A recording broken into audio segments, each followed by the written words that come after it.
जय हिंद फ्रेंड्स, नमस्कार। मैं संदीप कुमार अपने YouTube channel Sandeep Kumar UPP fans में आप सभी लोगों का एक बार फिर से स्वागत करता हूं।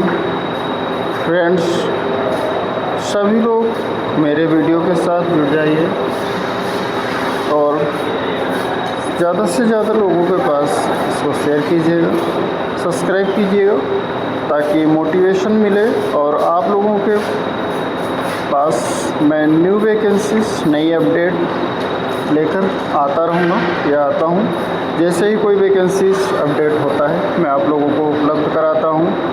तो चलिए अधिक देरी न करते हुए मैं आप लोगों के समक्ष इस वैकेंसी के बारे में डीपली एक्सप्लेनेशन करता हूँ। तो ये वैकेंसी जो आई है government of India ministry of railways अर्थात रेलवे रिक्वायरमेंट बोर्ड्स के द्वारा जारी की गई है, जो एडवर्टिज नंबर है 01/2026। और इस वैकेंसी के बारे में जानेंगे जो लोग रेलवे की तैयारी कर रहे हैं। Requirement of assistant loco pilot ALP short form है।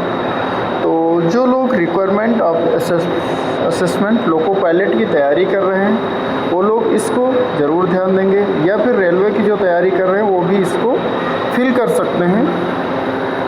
तो लोको पायलट जैसा कि पहले भी आई है, कुछ लोगों ने फॉर्म फिल किया था और अचीवमेंट किया जॉब, और कुछ लोग अभी जैसे कि कुछ लोग नए आते हैं उनको अधिक जानकारी नहीं हो पाती है। तो इसके बारे में देखते हैं वैकेंसीज कितनी हैं, सिलेबस क्या है, इस बार चेंज हुआ सिलेबस, और कितने फेसेस में आपको ये जॉब अचीव हो पाएगी। तो ये सब जानकारी आगे देखते हैं। तो बने रहें चैनल पर और देखते हैं आगे क्या है। देखो पेज नंबर अब देखते हैं सेकंड में आप लोगों के लिए क्या क्या दिया गया है। यहाँ पर जो दिया गया है कंटेंट के बारे में बताया गया है, कितने पेजेस में कहाँ पर मिलेगा, और ये महत्वपूर्ण नहीं है। महत्वपूर्ण ये पेज है 4 नंबर, आप देख पा रहे हैं जैसा कि वेरी इंपॉर्टेंट पेज है। ये समझ लिए पूरे नोटिस का, नोटिफिकेशन का जो सब कुछ है इसी के बारे में दिया गया है। आप देख सकते हैं यहाँ पर नोटिस में दिया है opening date, time of application submission के बारे में बताया गया है 15 मई 2026 अर्थात 15/5/2026 से ऑनलाइन स्टार्ट हो चुके हैं, और क्लोजिंग डेट इसकी जो निर्धारित की गई है 14 जून 2026 अर्थात 14/6/2026 को इसकी क्लोजिंग डेट निर्धारित की गई है। Last date for application fee payment for the submitted applications अर्थात 16/6/2026 को इसके फीस सबमिशन की डेट निर्धारित की गई। वहीं पर जिनसे किसी कारणवश किन्हीं लोगों का जो फॉर्म फिल करने में अगर कोई त्रुटि हो जाती है उसके लिए जो निर्धारित की गई डेट है वो 17/6/2026 से लेकर आप 26/6/2026 तक अपने फॉर्म को करेक्शन कर सकते हैं, उस त्रुटि को दूर कर सकते हैं, मॉडिफिकेशन कर सकते हैं, ऐसा कि आप देख पा रहे हैं। और इसमें जो देखेंगे यहाँ पर असिस्टेंट लोको पायलट ALP पे लेवल जो दिया गया है इन 7 CPC लेवल 2, और एंट्री पे ₹19,900 A1 18 से 30 ईयर्स, ये कॉलम इम्पॉर्टेंट है, 18 से 30 ईयर्स तक आपको एज कंप्लीट होनी चाहिए। आप अगर इसके मध्य में आते हैं या इसके अंतर्गत आते हैं तो आप इसके लिए एलिजिबल होंगे। यहाँ पर एज है 1/7/2026 अर्थात 1 जुलाई 2026 को अगर आप 18 वर्ष कंप्लीट करते हैं या 30 ईयर्स तक कंप्लीट करते हैं तो आप इस फॉर्म को अप्लाई कर सकते हैं। और वहीं पर आप देखेंगे टोटल नंबर ऑफ़ वैकेंसी जो निर्धारित की गई हैं वह 11,127 वैकेंसी है। 11,127 पदों की ये जो भर्ती निकली है ये बहुत ही इम्पॉर्टेंट है। इसमें बहुत सारे लोगों को जॉब मिलेगी। तो आप लोग जो रेलवे के अंतर्गत तैयारी कर रहे हैं वो इसमें फॉर्म ज़रूर अप्लाई करेंगे। और अब यहाँ पर देखेंगे कि इसके लिए एलिजिबिलिटी क्या है। एलिजिबिलिटी के बारे में आप देख पाएंगे, यहाँ पर दिया गया है एलिजिबिलिटी कॉलम।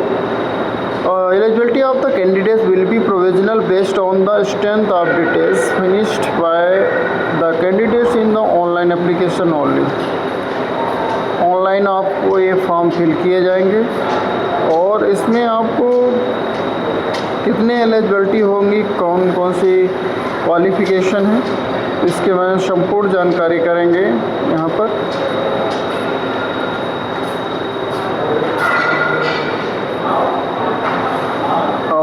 कितनी छूट है इसमें वो भी बात करेंगे आगे चल के। यहाँ पर प्रोफार्मा दिया गया है और टिप्पणी जानकारी आपको आगे मिल ही जाएगी। तो आगे नेक्स्ट पेज में देखते हैं क्या क्या दिया गया है।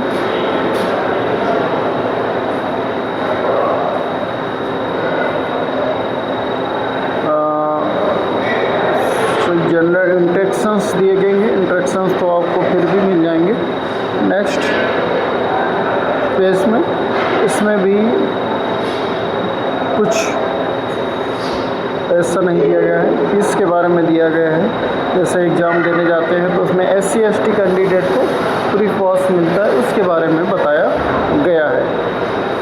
पोस्टिंग के बारे में बताया गया, राइट टू अपॉइंटमेंट के बारे में बताया गया, जो अभी आपके लिए ज़्यादा इम्पोर्टेंट नहीं, इम्पोर्टेंट तो फॉर्म के बारे में है जो अधिक से अधिक जानकारी मिल सके। और इसकी वेबसाइट दी गई है यहाँ पर। ये इम्पोर्टेंट है आपका मेडिकल स्टैंडर्ड जनरल फिटनेस के बारे में जो दिया गया है, इसको आप देख पा रहे हैं यहाँ पर जो दिया गया है। डिस्टेंस अर्थात आइज़ की जो है वो 6/6 होना चाहिए और नियर विज़न 0.06 0.6 विदाउट ग्लासेस के बारे में दिया गया है। ये मेडिकल के बारे में दिया गया है। और आगे देखेंगे 8 नंबर पेज पे यहाँ पे मेडिकल के बारे में जो दिया गया था। उसके बाद देखेंगे सिटीजनशिप, आपकी नेशनैलिटी कौन सी होनी चाहिए, जैसे कि इंडियन है आप।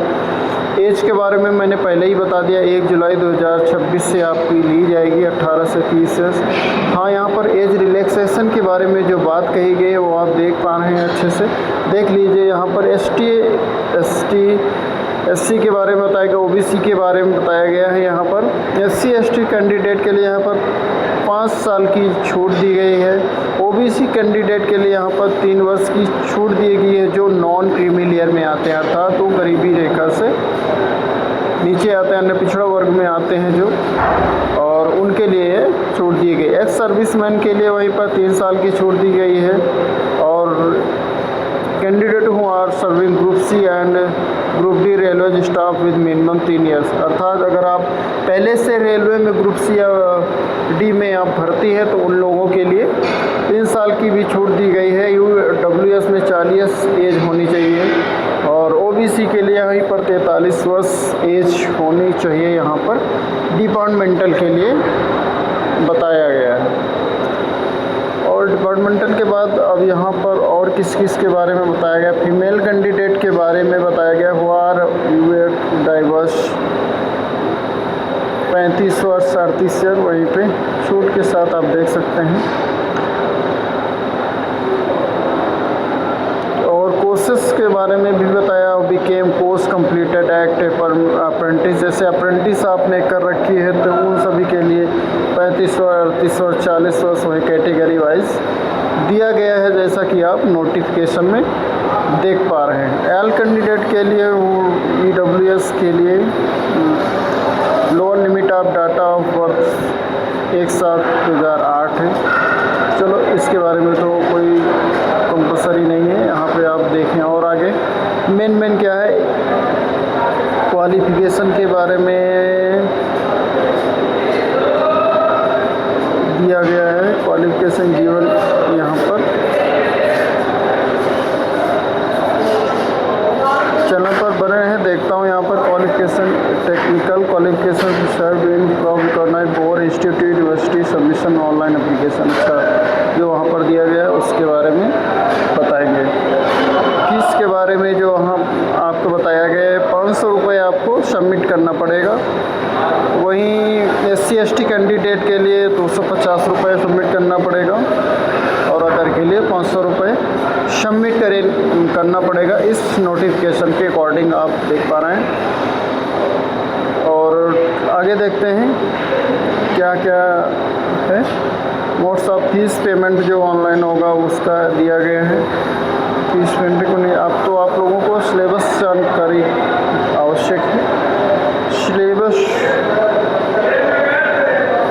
योग्यता के बारे में आपने देख ही लिया है और अभी मैं आपको क्वालिफिकेशन और आगे मैं दिखाऊंगा। तो सिलेबस और क्वालिफिकेशन पूछा हुआ है। जो एग्जामिनेशन के बारे में आप मोड में देख सकते हैं। एग्जामिनेशन मोड क्या होगा आपका। फर्स्ट स्टेज में पहले आप देख लीजिए। फर्स्ट स्टेज आपकी यहाँ जब पर जो निर्धारित की गई है अच्छे से देख लीजिए। यहाँ पर फर्स्ट स्टेज CBT 1 अर्थात फर्स्ट एग्ज़ाम होगा कंप्यूटराइज। सेकंड में स्टेज में फिर CBT 2 अर्थात एग्ज़ाम होगा computer based aptitude test. Computer based aptitude test लिया जाएगा आपका। और डॉक्यूमेंट वेरिफिकेशन अर्थात DV होगा। फिर उसके बाद मेडिकल एग्जामिनेशन आपका मेडिकल किया जाएगा। तत्पश्चात आपको ये मेरिट वगैरह निकाल के जॉब दी जाएगी। और नेक्स्ट में फर्स्ट स्टेज में CBT 1 एग्ज़ाम डीपली बताया गया है क्या क्या होगा।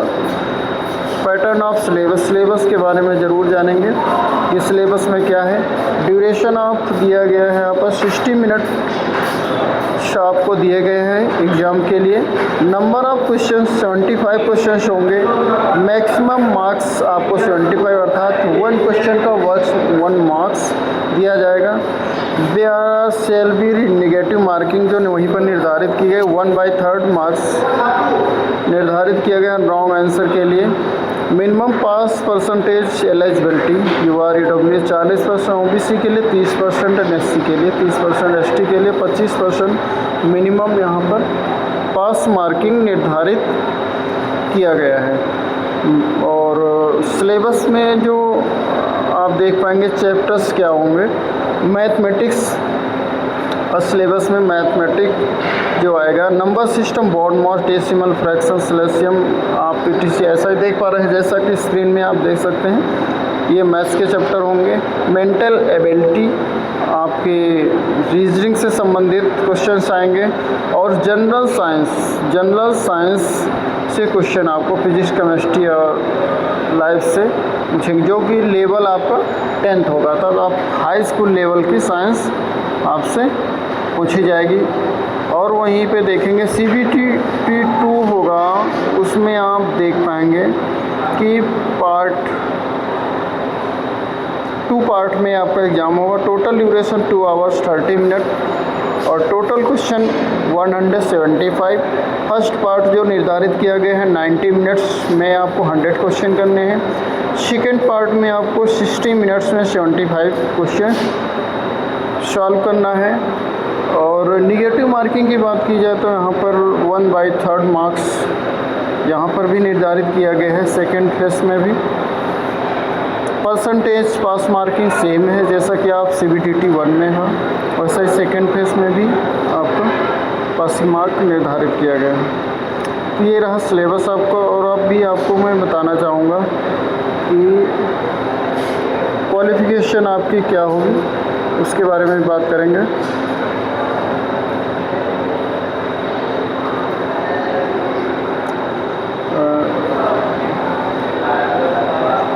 क्वालिफ़िकेशन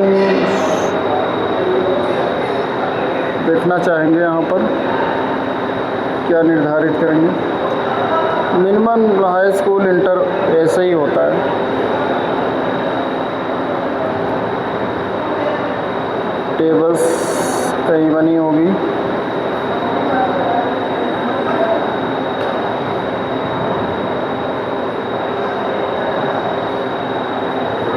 ये जोन वाइज वैकेंसीज निर्धारित की गई हैं। आप स्क्रीन पर देख पा रहे हैं कि कौन सी कैटेगरी में किस जोन में कितनी नंबर ऑफ वैकेंसीज हैं, वो आप देख लीजिए यहाँ पर। अपने अपने जिस जोन से आप फॉर्म अप्लाई करना चाहते हैं वो जोन वाइज दिया गया है।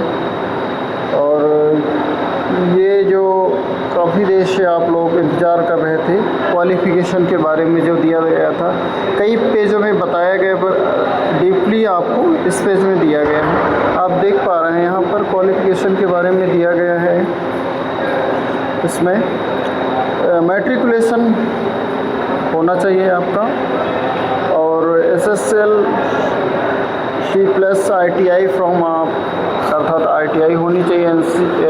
SCBT या NCVT से होना चाहिए। Trades of fitter, electrician, instrument mechanic, millwright, maintenance mechanic, wireman, बहुत सारी हैं, ऐसे देख सकते हैं। और अगले में मैट्रिकुलेशन के साथ साथ अप्रेंटिस का कोर्स भी आपका एलिजिबल माना जाएगा। मैट्रिकुलेशन के साथ साथ और आप देख पा रहे हैं electronic, automobile engineering, combination, variance engineering disciplines from record and institute LIEU of ITI से। और नोट पॉइंट आप देख रहे हैं, degree in the engineering disciplines and above will also be acceptable in LIE of diploma engineering. तो ये आपकी रही क्वालिफ़िकेशन। आप जिन लोग जो भी कैंडिडेट ये एलिजिबिलिटी कंप्लीट कर रहे हैं वो इसका फॉर्म ज़रूर अप्लाई करें। और सभी लोगों के लिए अग्रिम शुभकामनाएँ। सब लोग तैयारी करें और ज़्यादा से ज़्यादा लोग इसमें पार्टिसिपेट करें और जॉब अचीवमेंट करें। तो थैंक्स फॉर वाचिंग। वीडियो बहुत लंबी हो गई है, इसके लिए आप स्पीड अपने आप यूट्यूब पे बढ़ा लीजिए और देख सकते हैं थोड़ा सा स्पीड। और सभी को जय हिंद, नमस्कार।